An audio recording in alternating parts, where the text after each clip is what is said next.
Can a garden drown not by accident but by design? Some say overwatering is care taken too far. Others whisper of floods unleashed with intent. Uproot the oldest trees, those whose roots remember, and replace them with fast-growing vines. You don't just change the garden, you erase the forest. And yet this isn't about plants. It's about patterns. Memory overwritten, language rethreaded, identity confused. And when the structure collapses, they won't question the ones who reshaped the soil. They'll point to the vines, because the art of control is making the replacement look like the problem. That's how blame is shifted while a new ecosystem takes root. Kingdoms don't fall in fire, they fall in silence. One whisper, one invitation at a time, a trade here, a name change there, and one day the builders of that world can't even find their own door. The key's still there, but buried beneath a language they no longer speak. This was never an outside job. The gatekeepers were not broken, they were bought.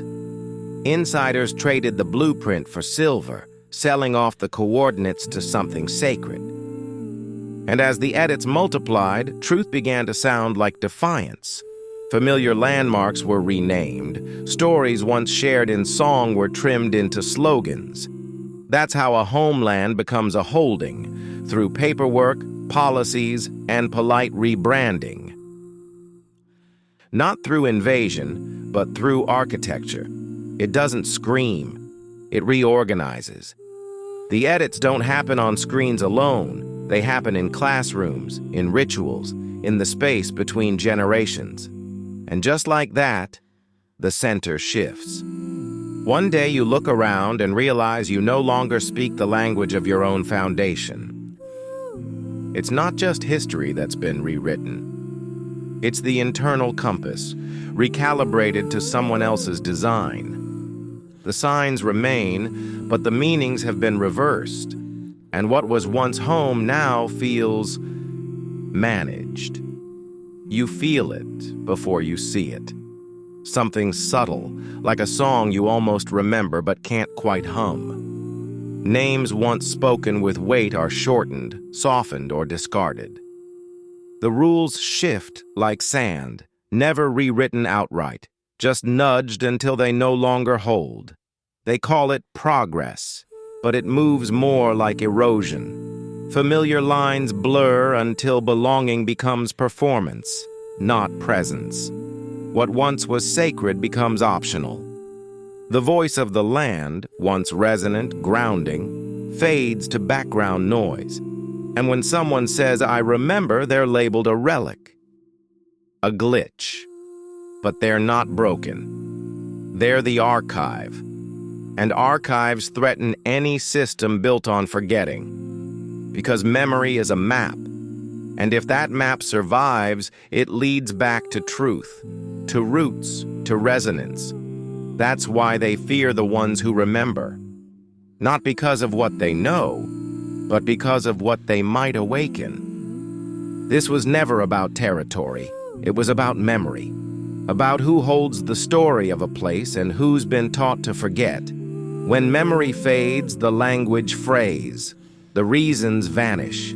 The rituals become hollow. In their place, new terms are planted like crops in soil already claimed.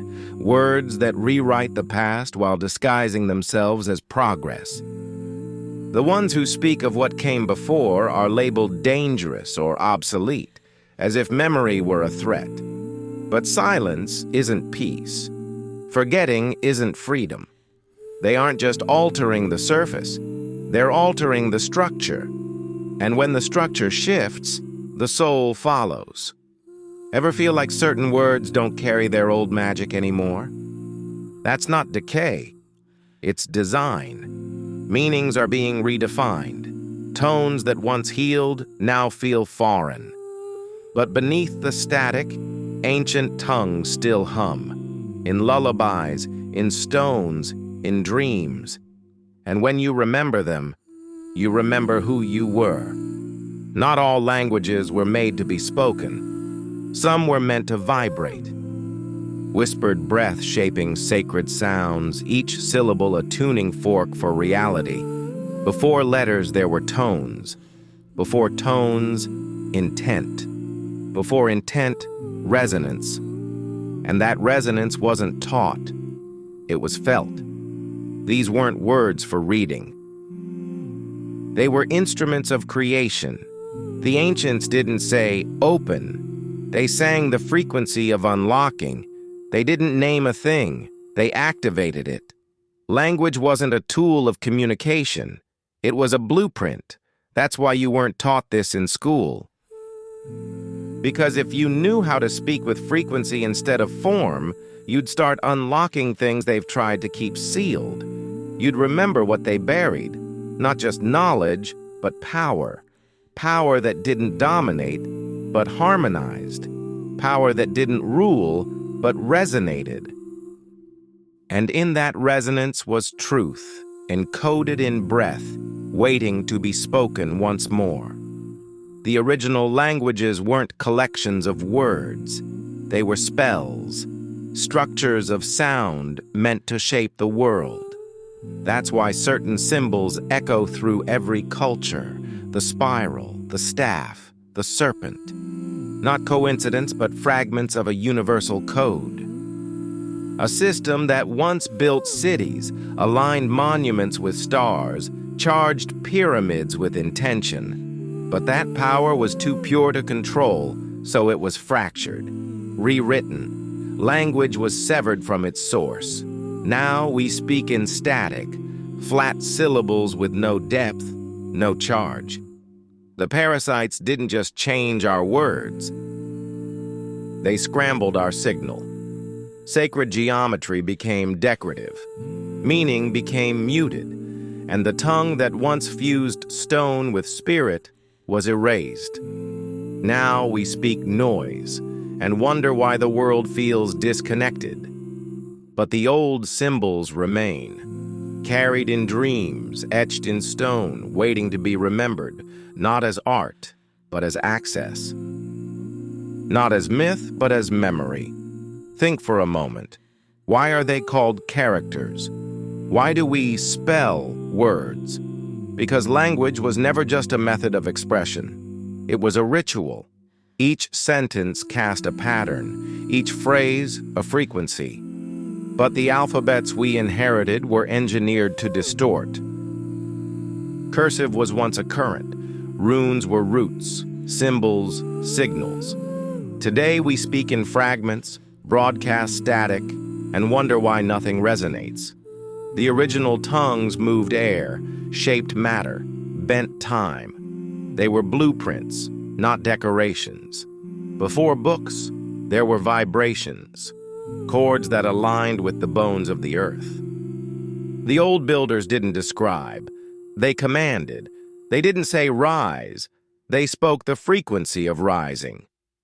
But that was stolen, replaced with sterile scripts.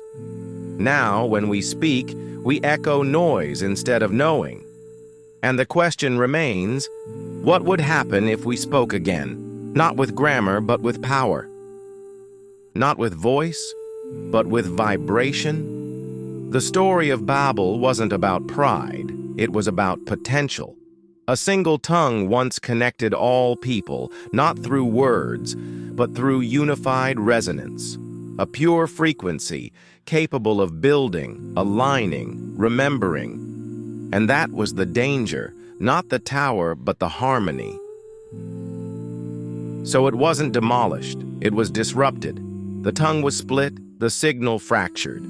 Since then, we've lived in a maze of echoes, confused not by silence, but by noise. Yet fragments remain, surfacing in chants, symbols, dreams, each one a recall signal, each one a chance to realign. You're not learning something new. You're recovering something stolen, because the true function of language wasn't speech, it was creation, it was healing, liberation. And once the source tongue returns, no tower will fall again. Not because we build higher, but because we build together, through tone, through truth, through something deeper than speech, something eternal. Some symbols weren't made to protect. They were made to bind, placed on temples, flags, currency, even skin. They bypass thought and speak straight to the subconscious. You don't need to understand them. You just need to see them. And that's enough, because symbols operate below awareness. Not all ink is expression. Some is consent. Every empire had its crest, its sigil, not for beauty but for ownership. A symbol on a building marks territory. One on a person marks allegiance. And some marks never fade. Eyes in triangles, snakes swallowing tails, crosses tilted with intent. Most don't know what they carry. Some tattoos are traps. Some logos are spells. Once, symbols healed. Then they were inverted. The solar cross became a torture device. The all-seeing eye became surveillance. The star, once a map of the cosmos, turned into a grid.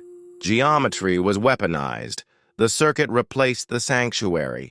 And still, we wear them, unaware. But there's a secret they hope you never remember. Symbols only hold power if you remain asleep. The moment you see them, truly see them, the spell begins to break, because awareness dissolves consent. Speak their names, and their hold weakens. You can rewrite the glyphs, burn the false marks, draw your own. Breathe new frequencies into old spaces. You were never meant to echo someone else's ritual. You were meant to cast your own.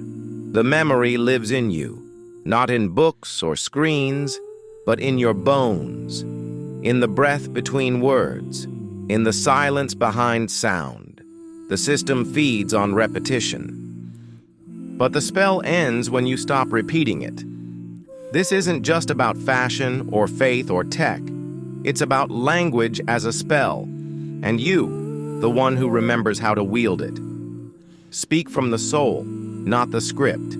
Break the seal, claim the name. That said, thank you and see you next time.